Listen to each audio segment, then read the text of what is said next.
Hey there, Hofstra fans. Welcome to another episode of Blue and Gold Weekly. I'm your host, Kevin Dexter. It was a tough weekend of snow and on the court for the Hofstra basketball teams. Let's take a look at some of the highlights. First, for the men, it was a road trip down south. On Thursday, it was a visit to North Carolina A&T, and this one was a three-man show for the Pride. Cruz Davis, Preston Edmeade, and Jaden Roberts all filled up the stat sheet. Davis had 30 points, his fourth game of 30 or more this season. Edmeade and Roberts each added 20. For Roberts, that was a new career high as he knocked down 5 three-pointers. It was the first time that Hofstra had 3 players score 20 or more against a Division I opponent since January of 2016, but it was not enough as the Pride fell 79-78. Saturday afternoon, they traveled to William & Mary for another close game, and this one was a balanced scoring effort and a big game for Biggie Patterson. He poured in 16 points, his first game in double figures in over a month. And Joshua Aaron Reeves also gave the Pride some good minutes, knocking down 3 three-pointers off the bench, but the Pride dropped this one as well, 89-82. So a tough test awaits this week as the Pride will try to bounce back. Thursday, they welcome in Charleston here to the MAC for a 7 o'clock tip, and then it is on the road Saturday to pay a visit to Monmouth at 2 o'clock. Well, the Hofstra women also had a tough weekend. First on Friday at Towson, they played a tight one, and it was a big game for Alarise Gooden. The Pride senior poured in a season-high 17 points, her second game in a row with 14 or more. Sandra Magalico added a double-double, 15 points and 12 rebounds, but the Pride could not hang on to a late lead, falling to Towson 58-55. And the snow postponed the Pride's next game against William & Mary to Monday.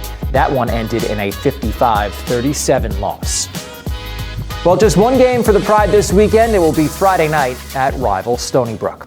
The Hofstra wrestling team had their match at Buffalo canceled over the weekend due to the snow. The Pride will wrestle a pair of EIWA matches this upcoming weekend against Franklin and Marshall and Drexel. Jason Kerber and William Thu represented the Hofstra men's track team at Columbia's Dr. Sander Scorcher on Saturday, recording personal best times in the 5,000-meter race.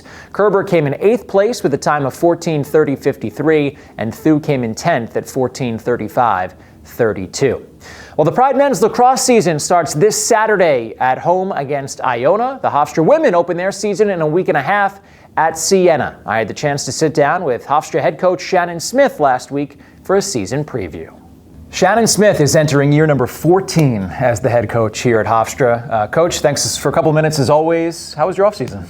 Yeah, thanks for having me. Off-season was good. It was fun having the players and the team back on campus and getting the chemistry and doing some team building and bonding in the fall. But really excited to get the team back here after the holidays and the new year and start preseason. Well, last year you guys had a pretty strong year, 9-7 overall, 4-4 in the conference. What are you taking away from last year?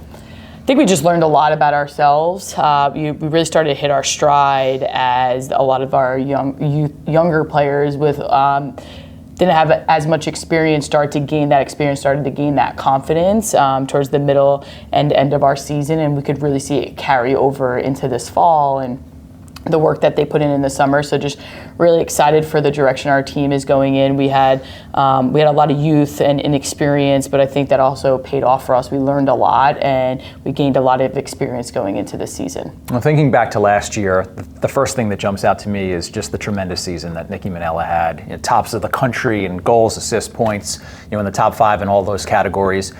How can she take it to another level this year? How does she improve upon what she did last year? Yeah, I think for Nikki, she works so hard and she's so determined. She has a really tremendous willpower about her. She wants to be successful. And I think, honestly, my favorite thing about her is if you watch her celebrate her goals, she celebrates hard and is very fiery, but she celebrates even her teammates' successes that much more on the field. And I think for us, it was just kind of looking at film and, hey, Nikki, this is where we think you can get a couple more goals, or this is where we can improve your game a little bit. So it's just fine-tuning the small things and just adding new, moves to the, her bag of moves that she already has. So continue to improve upon that. So just excited for Nikki in this upcoming season, and she's been doing a really great job at leading the offense.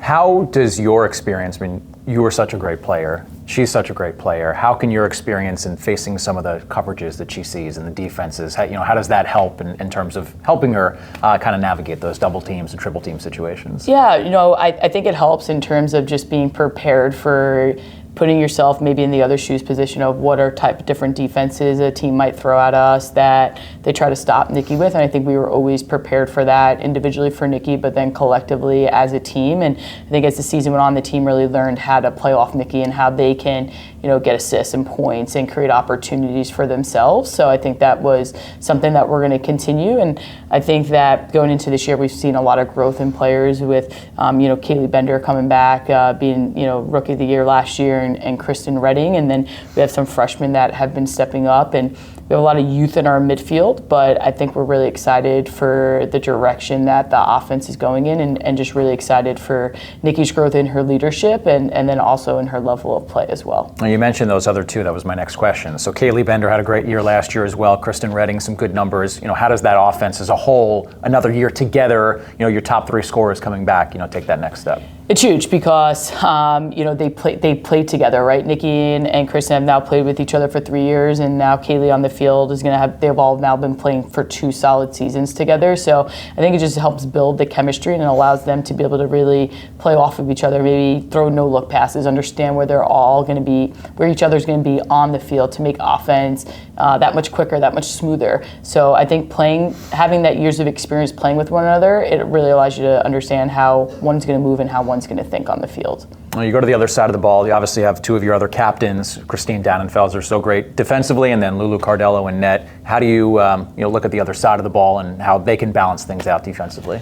So, really excited to have Lulu in the cage, a solid foundation for us, and the team loves playing in front of her. And, this is her 4th year starting for us, so it's huge to be able to have that consistency in the cage. And Christine is such a warrior out there on the field and plays really hard and is super passionate, but everyone else is new. So our defense is new. We are very young on the defensive side of the field, and in full transparency, Lulu's the only person that's going to be kind of playing in that same position. Christine changed her position a little bit in our defense. So I think it's been a work in progress and a lot of learning and growing pains down there in the defense in the fall, but excited for where we started to end up as the fall went on and the understanding and that balance. So it's good to have Lulu and Christine down there leading us, and then also just having really hungry young players out there on the field wanting and willing to learn to get better. And you mentioned the youth a couple times. So, who of these young players can we expect to, see big things from this year? Yeah, on the defensive side of the field, we have, Grace Varley, Cece Thurman, Libby Flannery, and Anna Thorpe down there on the defensive side of the field. And then we have a lot of sophomores who didn't see that many minutes last year with the upperclassmen that we had in our team, and Jordan Pohl and Kate Lemery, down there in our midfield, along with Scarlett Walsum, who's a freshman, and Melina Sarlo. So a lot of youth in our midfield, and Olivia Hoover, but also experience just from being in our team meeting room, being in our film rooms, and playing in the practices. So we have all the pieces of the puzzle now. It's figuring out how do we continue to build that chemistry and work hard moving forward. Well, looking at the schedule, we know you always want to play tough non-conference teams. You've got Maryland coming here. You've got Princeton coming here. How do you feel like that non-conference schedule is going to prepare? It's going to be great. I mean, we play in such a competitive conference in the CAA. It's really important for us to have competitive non-conference games, and being able to play Maryland and Princeton at home, it's great to be able to have that here at Hofstra and have the fans come to the games, and then also travel into, Rutgers as well as another big non-conference game for us. So just really excited for the level of play that we have in our non-conference schedule to help us prepare for our conference. And you mentioned that. I mean, the CAA is always tough, right? How do you guys take that next step and get yourselves into the upper echelon of the conference? Yeah, I think for us this year is going to be really important for us to grow fast and really come together quickly. And play hard in our non-conference games and know that once conference starts right away in the beginning of March, those games, mean a lot, and you have to really be focused. All those games are playoff games, especially in the Women's Lacrosse Conference with the tiebreakers and how you get into the playoffs. So I think it's just really important that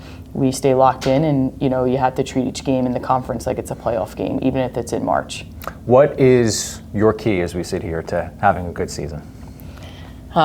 Staying healthy, and I think just getting better every day and focusing on ourselves.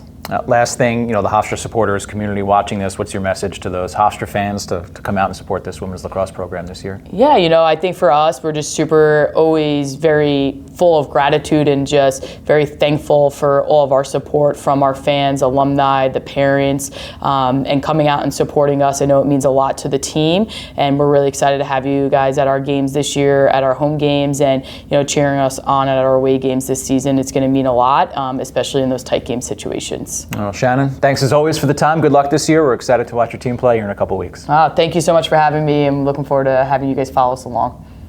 And thanks again to Shannon Smith for a couple of minutes. That game Friday, February 6th at Siena at 2 o'clock. Well, that'll do it for this edition of Blue and Gold Weekly. We'll be back next week with a brand new episode. Thanks so much for watching, and go Pride.